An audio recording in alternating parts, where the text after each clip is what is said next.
नमस्कार। आप सुन रहे हैं द गैंगस्टर सागा मोहब्बत पलों में मेरे साथ। पिछले एपिसोड में हमने जाना था कविशा का एक कॉल करना। कॉल किसे करना ये तो मालूम था।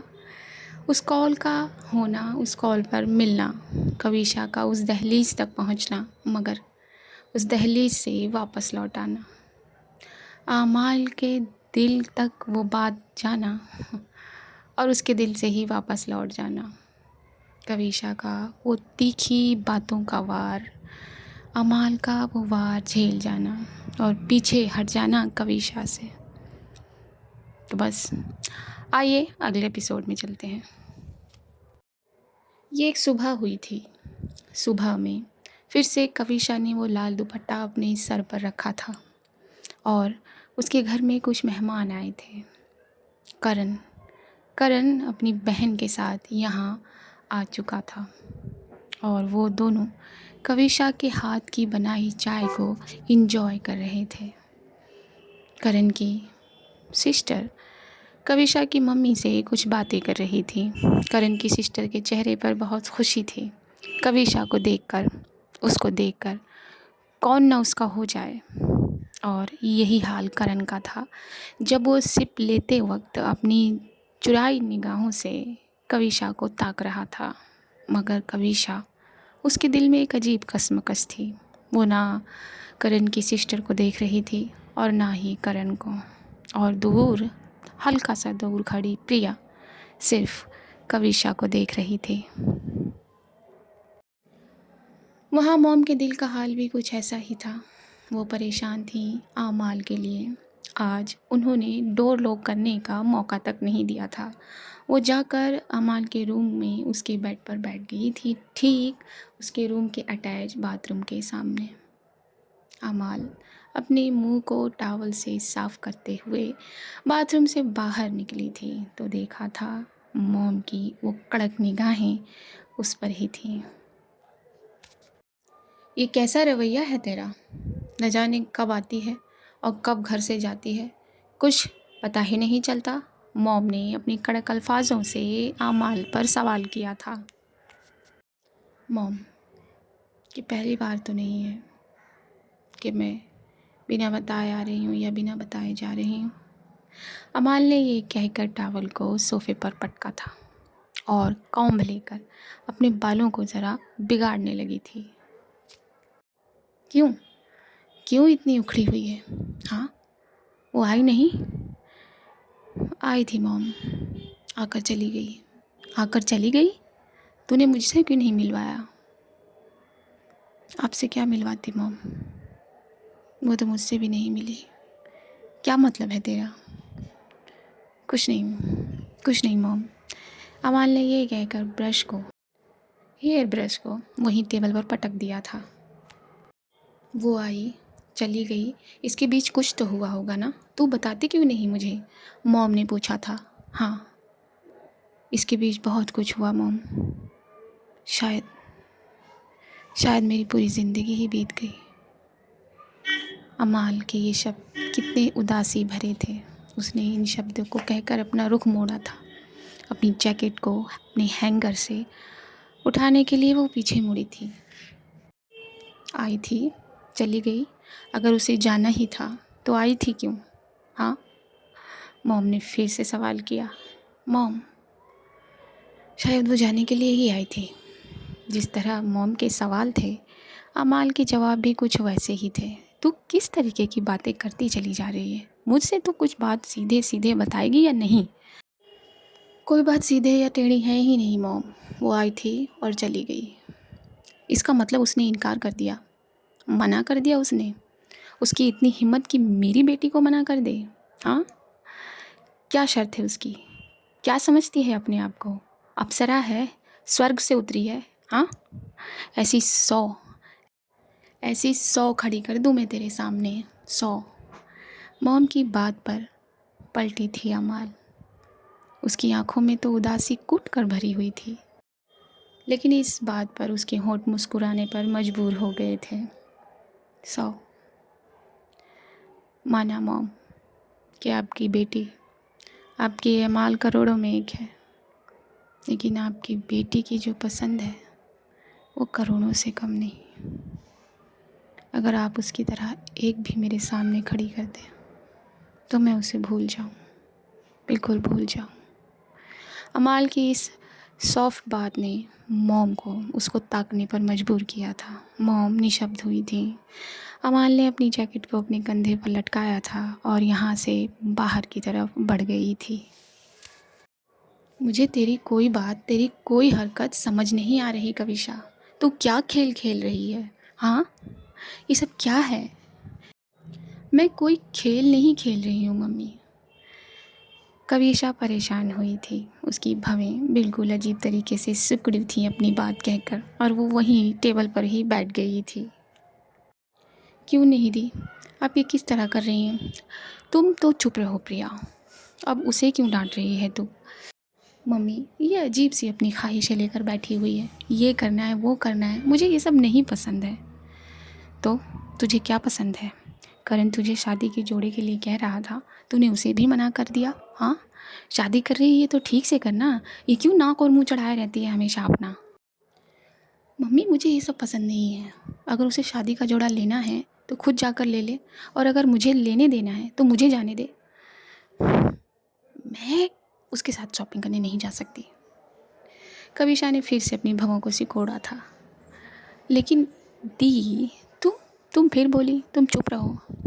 देखो ना मम्मी, मुझे ढोलकी भी नहीं रखने दे रही है दी ना मुझे। तुम चुप रहो, मैंने कहा ना। मम्मी, इसे चुप कराइए और इसे समझाइए। अपने दोस्तों को आने के लिए कह रही है, मेहंदी, ये वो फलाना ढिकाना। मुझे ये सब पसंद नहीं है। मैं ये सब नहीं चाहती, बिल्कुल भी नहीं। तो फिर तू शादी ही क्यों कर रही है? मम्मी प्लीज़, अब आप मत शुरू हो जाना। मुझे ये सब नहीं पसंद। कविशा ये कहकर चिढ़कर अपनी गर्दन को झटक कर अपने रूम की तरफ बढ़ गई थी।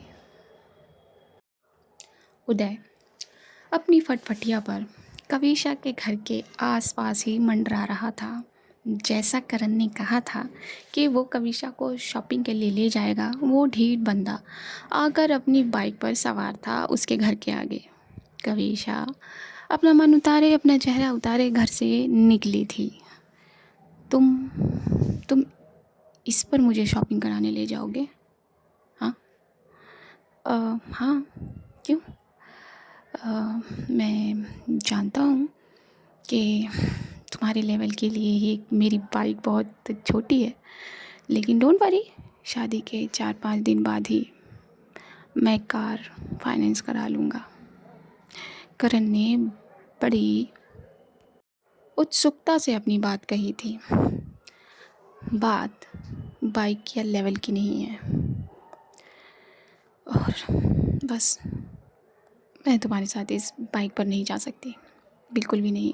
कविशा ये कहकर अपने कदम आगे की तरफ ले गई थी। वो इधर उधर कोई सवारी ढूंढने लगी थी। ये गांव था, सवारी मिलती भी तो कैसे और कितनी जल्दी। लेकिन कविशा की नज़रों ने एक टेम्पो को ढूंढा जो गांव में अक्सर चला करते थे, जिनके हॉर्न बड़े तेज हुआ करते थे। तो उन्हीं हॉर्न में से कविशा के कानों में वो गया था। उसने उस टेम्पो को रुकवा लिया था और उस टेम्पो में बैठ गई थी। चलिए भैया। और उसने किसी जगह का नाम उस ड्राइवर को बताया था। ओके ठीक है, मैं भी तुम्हारे साथ इस पे चलता हूँ। नहीं, तुम मेरे साथ इस पर मत चलो। ऐसा करो, तुम बाइक लेकर आओ पीछे पीछे, ठीक है? लेकिन कविशा प्लीज़ करण, चलो भैया। कविशा ने उस ड्राइवर को ऑर्डर दिया। ड्राइवर साहब ने गियर में डाला और टेम्पो को आगे बढ़ा दिया। पीछे पीछे करण भी अपनी बाइक लेकर निकल गया। उदय ये सब देख रहा था। उसने अपनी फटफटिया को फटाक से मोड़ा और पहुंच गया अमाल के ऑफिस, यानी कि खुद के ऑफिस, और दरवाज़ा बड़ी तेज़ी में खोलते हुए बोला, बॉस, वो लल्लू सा, वो वो पागल है, वो करेगा भाभी से शादी। उदय सिर्फ वो नहीं कर रहा उससे शादी, वो भी उससे शादी कर रही है। और तुम कहाँ थे सुबह से? मैं किसी काम पर था। लेकिन बॉस, वो वही है जिसको मैंने 2 कान के नीचे लगाए थे। हाँ तो? अमाल ने पूछा। तो क्या मैं फिर उसके 2 कान के नीचे लगाकर उसे ढेर कर सकता हूँ? बस अब एक बार बोलो, उदय चुप हो जा, चुपचाप अपना ध्यान काम में लगा, समझा तू? और तू उन्हें रोकने की क्यों कोशिश कर रहा है? तो बॉस, ये काम आप करो ना, आप रोको उसे, आप रोको। कैसे रोकूं? हाँ, कैसे रोकूं उसे? अपनी मोहब्बत का यकीन दिलाओ उन्हें, अपने प्यार पर भरोसा कराओ उन्हें, रोक लो उन्हें बॉस। उदय किस तरह आग्रह कर रहा था अपनी बॉस के सामने। प्यार का यकीन दिलाऊं, मुझे उससे प्यार है, ये मेरे दिल को एक्सेप्ट करने में सिर्फ़ और सिर्फ एक पल लगा था, कुछ सेकंड्स लगे थे। और मुझे अगर उसको मेरे प्यार पे यकीन करना होगा, एतबार करना होगा, तो उसके लिए भी सिर्फ़ एक पल काफ़ी होगा, सिर्फ़ एक पल। अगर आना होगा तो उसे भी एतबार आ जाएगा। अमाल ने कितनी सहजता से अपने दिल की बात उदय के सामने कही थी। बॉस, मैं इस पर क्या कहूँ? कैसे आ जाएगा? कैसे? उदय, तू इतना परेशान क्यों हो रहा है? ज़बरदस्ती कब्जा किसी के दिल, किसी के प्यार, किसी की मोहब्बत पर नहीं किया जाता, बिल्कुल भी नहीं किया जाता। और जिसे हम चाहते हैं उसे जीतना देखना चाहते हैं हमेशा, और उसे जीत जाने के लिए अगर ख़ुद को हार जाना पड़े तो उससे पीछे नहीं हटना चाहिए, समझा तू? हाँ, समझ गया मैं बॉस, और आप जानबूझकर हार रही हैं, बट डोंट फॉरगेट, आप ऐसा हार के नहीं हैं कि हार कर जीत जाएंगी और अब फिर आप बाजीगर बन जाएंगी। उदय की इस बात पर अमाल के लब हल्का सा मुस्कुरा दिए थे और उदय अपनी बॉस से नाराज़ हो गया था। वहाँ कविशा का जो टेम्पो था वो आगे आगे चल रहा था और वो लड़का करण अपनी बाइक पर उस टेम्पो के पीछे पीछे। न जाने क्यों कविशा का मन उसे साइड मिरर में देखने का भी नहीं कर रहा था, बिल्कुल भी नहीं। ये लोग अब वहाँ पहुँच गए थे जहाँ से इन्हें चीज़ें लेनी थी। ये साड़ी की दुकान थी। साड़ी वाला अलग अलग रंग की साड़ियाँ दिखा रहा था। कविशा बेमन से उन रंगों को देख रही थी। तभी करण ने एक लाल रंग की साड़ी को उठाकर अपने बदन से लगा लिया था और कविशा से उसने सवाल किया था, ये कैसे लग रहा है? देखो, ये तुम पर बहुत अच्छा लगेगा। करण, ये तुम क्या कर रहे हो? हाँ, कविशा करण की इस हरकत पर एम्बैरेस हुई थी और वो ये दुकान छोड़े आगे चली गई थी और साड़ी वाला घूर कर करण को देखने लगा था। एक तो उसकी साड़ी नहीं बिकी और करण की ये हरकत। शॉपिंग करते हुए, जो कि कुछ किया भी नहीं था कविशा ने, वो पहुंची थी एक छोटी सी ज्वेलरी की शॉप पर, बैठ गई थी आगे। उसने अपने कान के लिए कुछ उठाकर सामने करके देखा था। करण ने भी उसका दूसरा पीस उठा लिया था और ये कविशा नोट कर गई थी। अब ये मत उठाकर कान पर लगा लेना, ठीक है? रखो इसे नीचे, चिढ़कर कविशा ने करण से कहा था। करण ने मुस्कुराकर वो पीस नीचे रख दिया था। शॉपिंग वॉपिंग हुई कि नहीं हुई ये तो कविशा को ही पता होगा। लौट गए थे ये लोग घर की ओर और आज थी मेहंदी, इस शाम को ही। घर लड़ियों से सजाया हुआ था, अलग अलग तरह की रंग की लड़ियाँ, जिस लड़ियों में फूल भी थी और टिमटिमाती हुई बिजलियाँ भी थीं। गांव में लाइट का टाइमिंग नहीं था। हाँ, हल्का सा छोटा सा जनरेटर चलाया हुआ था। तभी उदय अपनी फटफटियाँ लिए, अपने दिमाग में भी फटफटियाँ भरे हुए यहाँ पहुँचा था। तो मेरे बॉस की ज़िंदगी में अंधेरा करके, उनके दिल को अंधेरे में डालकर यहाँ जुगनू जलाए जा रहे हैं। मैं भी देखता हूँ ये लाइटें कब तक चलती हैं। ये कहकर उदय अपनी फटफटियाँ स्टार्ट किए आगे बढ़ गया था। लड़कियों के बीच में कविशा मेहंदी लगाने बैठी थी। तभी प्रिया ने कहा, यहाँ एक डिज़ाइन बना दो। घूर कर कविशा ने देखा था प्रिया की उसकी बात पर। हाँ, ऐसा करो, ताजमहल भी बना दो और उसका नाम भी छपवा दो। हाँ, ये सब फिल्मी बातें, ये सब फिल्मी हरकतें तुम अपनी शादी में करना, मेरी में नहीं। कविशा उठकर अपने रूम में चली गई थी। पीछे पीछे प्रिया भी गई थी। क्या हुआ है? आप जब से शॉपिंग से लौटी हैं तब से देख रही हूँ आपकी नाक कुछ ज़्यादा ही चढ़ी हुई है। क्या हुआ है बताइए। प्रिया की बात पर थोड़ी देर के लिए खामोश हुई थी कविशा। शीशे में अपने आप को देखा था। प्रिया ने उसके बालों को हल्का हल्का थोड़ा सा ठीक करना शुरू किया था। तुम्हें पता है प्रिया, वो कुछ अजीब सा है। ये कहते हुए कविशा के चेहरे के भाव बड़े अलग थे और उसके भाव जैसे प्रिया भांप गई थी और ज़ोर से हंसते हुए पीछे खिड़की की तरफ बढ़ी थी, बहुत ज़ोर से। क्या? तुम्हें मैंने हंसने के लिए नहीं कहा, और तुमसे मैं इतनी सीरियस बात कर रही हूँ और तुम हंस रही हो। चले जाओ यहाँ से प्रिया। दी, क्या ये दूसरा अमन नहीं है? अब आपको पता चला एक ऐसे नमूने के साथ रहना कैसा लगता है। कह देना बहुत आसान है, मगर ऐसे नमूनों के साथ अपनी पूरी ज़िंदगी गुजारना क्या आसान होगा, वो भी आपके लिए। नहीं दी, बिल्कुल भी नहीं। क्यों कर रही हैं आप इस नमूने को ज़िंदगी भर के लिए अपने सर पर सवार क्यों कर रही हैं? मना कर दो इस शादी के लिए। मम्मी कुछ नहीं कहेंगी, मम्मी को वैसे ये करण पसंद नहीं है।